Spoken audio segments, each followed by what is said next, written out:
மாத்திட்டீங்களா? தெளிவா இருக்குது. அதேதான். அம்பலம் தில்லையம்பலம் தென்னாடுடைய சிவனே போற்றி, எந்நாட்டவர்க்கும் இறைவா போற்றி. எடப்பாடி அருள் தரும் தேவகிரி அம்மை உடனமர் பிரசன நஞ்சுண்டேஸ்வர சுவாமி திருவடிகள் போற்றி. 63 நாயன்மார்கள் திருவடிகள் போற்றி. நால்வர் பெருமக்கள் திருவடிகள் போற்றி. ஆசிரியர் பெருமக்கள் திருவடிகள் போற்றி. நம் அன்பர்கள் திருவடிகள் போற்றி. சிவா திருச்சிற்றம்பலம். திருமந்திரம் உணர்த்திய சிவ நெய் என்ற தலைப்பில் அன்பர்களிடத்தில் ஒரு பயிற்சி வகுப்பாக சிந்தித்து வருகிறோம். திருமந்திரத்தில் இருந்து இன்று 13வது பாடல். கடந்து நின்றான் கமல மலராதி, கடந்து நின்றான் கடல் வண்ணன் எம் மாயன், கடந்து நின்றான் அவருக்கு அப்புறம் ஈசன், கடந்து நின்றான் எங்கும் கண்டு நின்றானே. சுவாமியே எப்படிப்பட்ட சுவாமி, நம்ம சுவாமி எப்படிப்பட்டவர்னு நம்ம திருமுறை அவர் பெருமையை பற்றி இந்த பாடல்லையும் இந்த செயலையும் அவர் குறிப்பிடுறாரு. சுவாமி நம்ம மேலே அளவில்லாத அன்பு வச்சிருக்கிறார். அந்த அன்பை புரிஞ்சிக்கவே மாட்டேங்கிறோம் நாம். கடந்து நின்றான் கமலம் மலர் ஆதி. கமலம் என்றால் இந்த உடலுக்குள்ள 6 தாமரை பீடங்கள் இருக்கிறது. மூலாதாரம், சுவாதிடனம், மணிபூரகம்,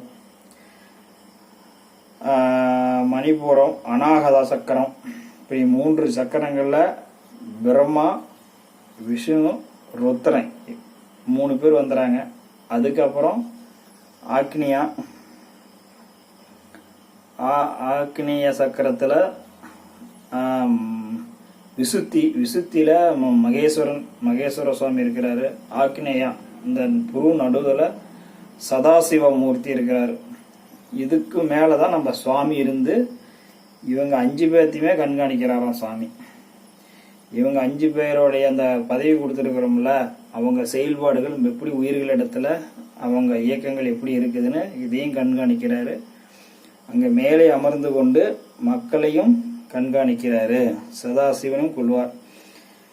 அதிகாரம் கொண்ட சிவன் உலக உயிர்களை கண்காணித்து வருகிறான். சுவாமி இந்த மேல சகாசரசானத்துல அமர்ந்து 1000 இதழ் தாமரையில் அமர்ந்து இந்த உலக உயிர்கள் எல்லாத்தையும் கண்காணிக்கிறார் அப்படின்னு நம்ம சாமி திருமூலர் இந்த பாடல்ல குறிப்பிட்டிருக்கிறாரு.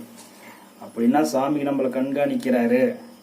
எல்லா உயிர்கள் செய்கின்ற தவறுகளையும் நன்மைகளையும் புண்ணியங்களையும் பாவங்களையும் கண்காணிக்கிறார் அப்படின்னு நம்ம திருமூலர் சொல்றாரு.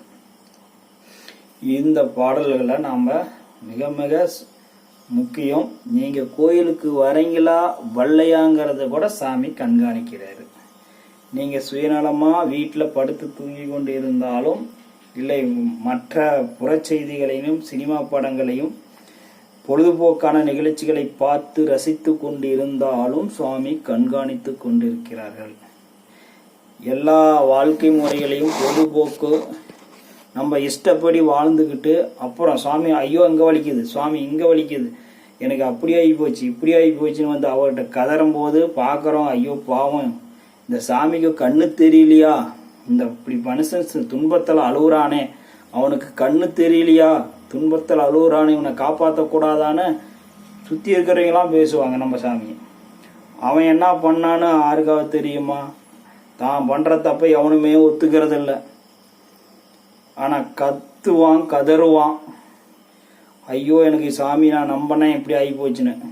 கோயிலுக்கே வராமல் வீட்டிலேயே பொழுதுபோக்கிக்கிட்டு அப்புறம் சினிமா படத்துக்கு போகிறது என்னன்னாவோ என்ன கேளிகை நிகழ்ச்சிகளெல்லாம் பார்த்து கொண்டு கண்டதை கடையில் கிடைச்சதெல்லாம் சாப்பிட்டுக்கிட்டு எது கிடைச்சாலும் சாப்பிட்றது இப்படியெல்லாம் தான் உடம்பை கெடுத்துக்கிட்டு அப்புறம் எனக்கு ஐயோ சாமி எனக்கு இந்த நோய் வந்துருச்சு அந்த நோய் வந்துருச்சு, என்னால் இப்போ இன்னைக்கு 10 லட்ச ரூபா இருந்தால் தான் அந்த ஆப்ரேஷனே பண்ண முடியும், இனி தான் என்னை காப்பாற்றணும் அப்படின்னு மண்டி போட்டுட்டு கதறினாலும் அங்கே என்ன பண்ணுவேன்? பார்க்குறவங்க பாவம் அந்த மனுஷன் எப்படி அழுதுட்டு கேட்குறான், உள்ள கல்லாக இருக்கிறான்னு நம்ம சாமி கொஞ்சம் கூட மனசு இறங்க மாட்டேங்கிறாரு அப்படின்னு நம்ம சாமியை திட்டுவாங்க. உண்மை யாருக்கு தெரியும்? நீண்ட நாட்கள் சிவன் கோயிலுக்கு வழிபாடுகள் செய்து கொண்டே வரும்பொழுதுதான் இறைவன் நமக்கு வந்து துன்பம் இல்லாமல் வாழ்க்கையை தருவார். ஒரு 10 நாள் வந்து கோயிலுக்கு வந்ததுமே நமக்கு எல்லாமே பிரச்சனையும் திருந்தராது. குறைஞ்சபட்சம் 12 ஆண்டு காலங்கள் தொடர்ந்து வரணும். தினசரி ஒரு காலமாவது வழிபாடு சிவலிங்கமூர்த்தி சிவலிங்கத்தை பார்த்துட்டு நீங்க எந்த வேலைக்கு வேணாலும் போங்க. சிவலிங்கமூர்த்தியை பார்த்துட்டு தான் சாப்பிடணுங்கிற ஒரு எண்ணத்தை வச்சுக்காங்க. அதே ஒரு கொள்கையை வச்சுக்காங்க. நான் எந்த ஊர்ல எங்க போனாலும் சிவாலயம் இருக்குது. நான் இன்றைய காலை உணவு நான் சிவபெருமானை பார்த்த பிறகுத்தான் சாப்பிடுவேன். நீங்களாம் பூஜையெல்லாம் செய்யாதீங்க. அதுக்கெல்லாம் நிறைய முறை இருக்குது, நிறைய விஷயங்கள் இருக்குது. சாதாரண உலக மக்கள் ஒரு முடிவு எடுத்துக்காங்க. நான் கோயிலுக்கு போறேன், போய் சிவலிங்கத்தை பார்த்துட்டு நீங்க வந்து சாப்பிடுங்க. அவ்வளவுதான். இதில் இந்த பயிற்சியில இது ஒன்னே ஒண்ணுதான். போய் சாமியை பாக்குறீங்க, சிவபெருமானே நஞ்சுண்டேஸ்வரா, ராஜகோபுரத்தை பாக்குறீங்க, ஒரு கும்பிடு போடுறீங்க, உங்க பசி வந்துச்சா போய் சாப்பிடுங்க. இது ஒரு சிவ பூஜை ஆகும். நான் இது உலக மக்களுக்கு சொல்றேன். அப்புறம் படிநிலையில நிறைய ஆகம முறைகள் இருக்குது. அதை பெற்று குருநாதர் உங்களுக்கு வந்து தருவாங்க. இது மாதிரி 12 ஆண்டுகள் நான் சிவலிங்க மூர்த்தியை நான் தரிசனம் செய்துவிட்டு தான் இன்றைய காலை உணவு எடுத்துக்கொள்வேன். அது மணி 10 மணி ஆனாலும் சரி, அது 11 மணி ஆனாலும் சரி, மணி 3 மணி ஆனாலும் சரி, இரவு 6 மணி ஆனாலும் சரி, எத்தனை மணி ஆனாலும் சிவலிங்க மூர்த்தி நான் கண்ணால் பார்த்து விட்டு பிறகுதான் இந்த பசி, இந்த இறைவன் இந்த வயிற்றுக்கு நான் உணவு எடுத்துக்கொள்ளுவேன் அப்படிங்கிற ஒரு பயிற்சி நீங்க எடுத்துக்கணும். எந்த சூழ்நிலையும் இறைவன் முகத்து இறைவனை கண்களில் காணாமல் இந்த வயிற்று இந்த உடம்புக்கு ஒரு சோறு போடக்கூடாது. என்னைக்குமே சிவபூஜை அன்பர்கள் தங்கள் சிவபூஜையை முடித்த பிறகுதான் உணவு எடுத்துக் கொள்வார்கள். நமக்கு அந்த அளவுக்கு இறைவன் பக்குவம் கொடுக்கவில்லை. அந்த சூழ்நிலையில் என்ன பண்ணுவது? இறைவன் மீது இருக்கிற அன்பு அப்படின்னா நமக்கு மிகவும் பிடித்தமான சுவாமி, நம்ம சாமியை போய் கண்ணால் பார்த்துட்டு, சுவாமி திருச்சிற்றம்பலம், நான் போய் சாப்பிட்றேன், போய் சாப்பிடு. அது சிவபூஜை. உன் எண்ணங்கள் நான் சிவபெருமானை கண்ணால் பார்த்த பிறகுதான் நீ போய் கண்ணால் சிவலிங்க திருமணியை பார்த்து கையெடுத்து கும்பிட்டு விட்டினாவே உன் மனபூஜை சிவபூஜை எல்லாம் சிறப்பாக அந்த நிகழ்வு நடந்து முடிந்து விடுகிறது. பிறகு வந்து உணவு எடுத்துக்கொள்ளுங்கள். நம்மளுடைய உணவு வந்ததுமே இறைவனுக்கு நன்றி சொல்லுங்கள்.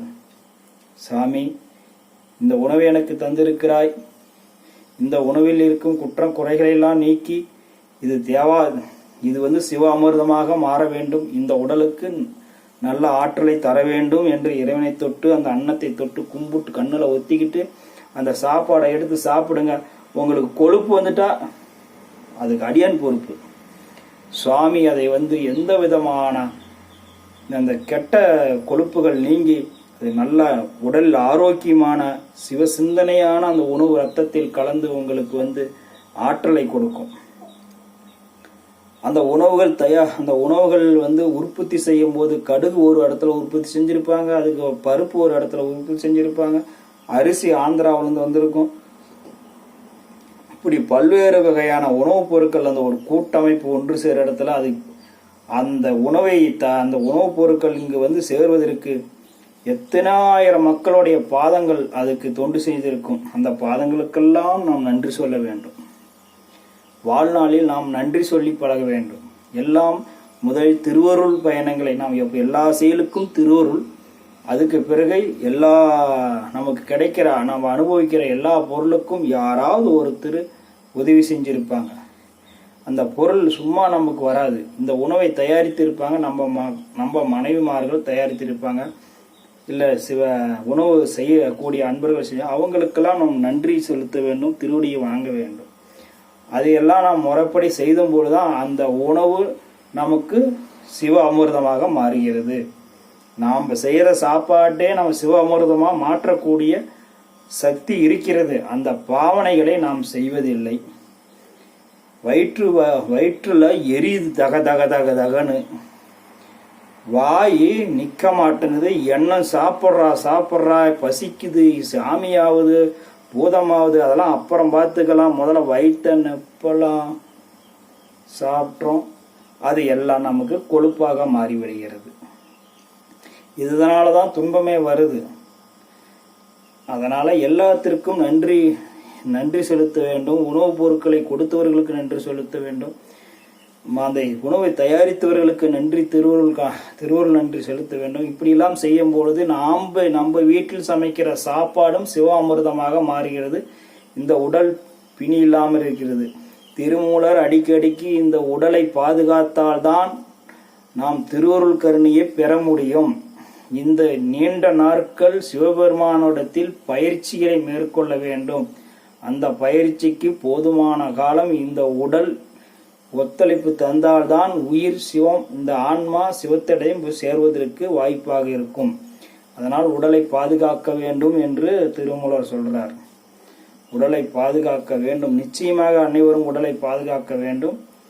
கண்டதெல்லாம் தின்னுட்டு சீக்கிரமா போகணும்னு ஆசைப்பட்டதெல்லாம் சாப்பிடுங்க.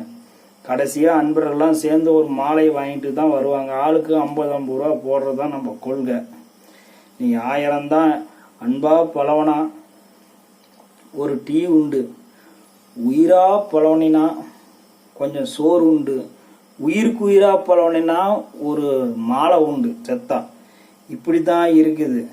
யாரும் சொல்ல மாட்டாங்க. நீங்க வாழ்க்கையில ஒரு நிலைக்கு அடையணும். எந்த விதத்திலும் உங்க சிவ ரகசியங்களை யாருக்கிட்டையும் சொல்லாதீங்க. அதெல்லாம் சொன்னீங்களா உங்க மேல பொறாமைகள் வரும். அந்த சிவ வழிபாட்டிலிருந்து நீங்க கடைபிடிக்கிற கொள்கையை கேலி செய்து மாற்றி விடுவார்கள். நீங்கள் ஒரு வைரோக்கியமாக எந்த செயலை எடுத்தாலும் ஒரு வைரோக்கியமாக இருந்து நீங்க அந்த சிவ சிவ சிவ செயல்களை செய்து வர வேண்டும். ஒரு சின்ன செயலாக இருந்தாலும் வைரோக்கியத்துடன் செஞ்சாதான் நம்ம வாழ்க்கை, நாம இறைவன்கிட்ட போய் சேரணும். மற்றவங்கெல்லாம் ஆளுக்கு முன்னாடி போயிடுவாங்க. நாம் அவங்கள பார்த்துக்கிட்டு இருந்தோம்னா நாம் போக முடியாது. அதனால நம்ம ஒரு ரோட்டில் போகிறோம், ஒரு பைக்கில் போகிறோம், முன்னாடி லாரி வரும், டெம்பா வரும், எத்தனையோ பைக்கு வரும். நம்ம கிட்ட பைக்கில் இருக்கிற பிரேக்கும் கிளர்ச்சி எல்லா வகையிலும் ஒரு கண் பார்வை எல்லாமே நோட்டமாக போனாதான் எவன் வண்டியிலையும் மோதாமல் போக முடியும். நீங்கள்லாம் இந்த பிரேக் இல்லாத வண்டியை எடுத்துகிட்டு நாம் ஒரு பிரேக் இல்லாத வண்டி மாதிரி தான். எதுவுமே தெரியல. 20 வருஷமாக நம்ம படித்து தினம் கோயிலுக்கு வரோம், ஒன்றுமே புரியல, மனப்பாடம் ஏறல. இதெல்லாம் நானே தான் காரணம், மற்றவங்க யாருமே காரணம் அல்ல. எனக்கு நானே காரணமாக இருக்கிறேன். அது மாதிரி நீங்கள் எந்த சூழ்நிலையிலையும் திருமுறைகளை பாட வேண்டும், மனப்பாடம் செய்ய வேண்டும், திருக்கோயிலுக்கு வர வேண்டும், சிவபெருமானை மனதாலே பூஜை செய்து வர வேண்டும். இதெல்லாம் கட்டாயம் தினசரி கடைபிடிக்கணும். நாம் உண்ணுகின்ற உணவைக்கு நன்றி சொல்ல வேண்டும், அந்த உணவு செய்தவர்களுக்கு நன்றி சொல்ல வேண்டும், நமக்கு வருகின்ற உதவிக்கு நன்றி சொல்ல வேண்டும், இந்த பிரபஞ்சத்துக்கு நன்றி சொல்ல வேண்டும், இறைவனுக்கு நன்றி சொல்ல வேண்டும். எல்லாம் திருவருள் கருணையில் நடக்கிறது. என் செயல் யாவதும் ஒன்றும் இல்லை அப்படின்னு சொல்லி வாழ்ந்துகிட்டு வர வேண்டும். இதில் எல்லாம் நடைமுறையில் படுத்த வேண்டும். யாரிடத்திலும் அதிகமாக பேசக்கூடாது, அதிகமான நட்புகள் வைத்து கொள்ளக்கூடாது. சிவபெருமான் திருநீரும் உத்ராஜமும் பார்த்தால் உடனே நீண்டு உழுந்து வணங்குங்கள், அத்துடன் முடித்து கொள்ளுங்கள். நெருங்கி பழகி கொண்டு உறவாடிக்கொண்டு அப்புறம் பணத்தை கைமாற்றிக் கொள்வது. உன் துன்பத்துக்கு நான் கொடுக்கிறேன், என் துன்பத்துக்கு நீ கொடு. எல்லாம் பேங்க் இருக்குது, அங்கே வரவு செலவு பண்ணிக்காங்க. உங்களுக்குள்ள வரவு செலவு பண்ணிக்கிட்டு மன கஷ்டத்தை ஏற்படுத்திக்காதீங்க. கோபத்தில் 4 வாரத்தை திட்டக்கூடிய சூழ்நிலை ஏற்படும். அதெல்லாம் சிவ குற்றமாக மாறிவிடுகிறது. பணத்தை கொடுத்தும் நம்ம பாவத்தை பெற்றுக்கொள்வோம். இப்படியெல்லாம் ஒரு நடைமுறையில் நம்ம இதுகால வரைக்கும் பேசிட்டு வந்தோம். இதெல்லாம் கடைபிடிக்கணும். மேற்கொண்டு எல்லாமே சாமி கண்காணிக்கிறாரு. திருமூலரே சொல்லிட்டாரு. சுவாமி இந்த சகஸ்தர சாணத்திலிருந்து, இந்த சாணத்திலிருந்து நம்மள மட்டும் இல்லை, சதாசிவத்தை கண்காணிக்கிறாரு, மகேஸ்வரனை கண்காணிக்கிறாரு. சதாசிவம் மகேஸ்வரன் 2 பேரையும் கண்காணிக்கிறாரு. அப்புறம் மகேஸ்வரன், சதாசிவம், மகேஸ்வரன் 2 பேரும். அப்புறம் ருத்ரன், பிரம்மா, விஷ்ணு, பிரம்மா, இப்படி 5 பேர்த்தையும் அவர் கண்காணிக்கிறாரு. அவருடைய செயல்பாடுகளை நம்ம செஞ்சுக்கிட்டு வராரு. இதெல்லாம் நீங்க கவனமா இருக்கணும் என்று தெரிவித்துக் கொண்டு மீண்டும் அடுத்த பாடல்களில் சந்திப்போம். சிவா திருச்சிற்றம்பலம்.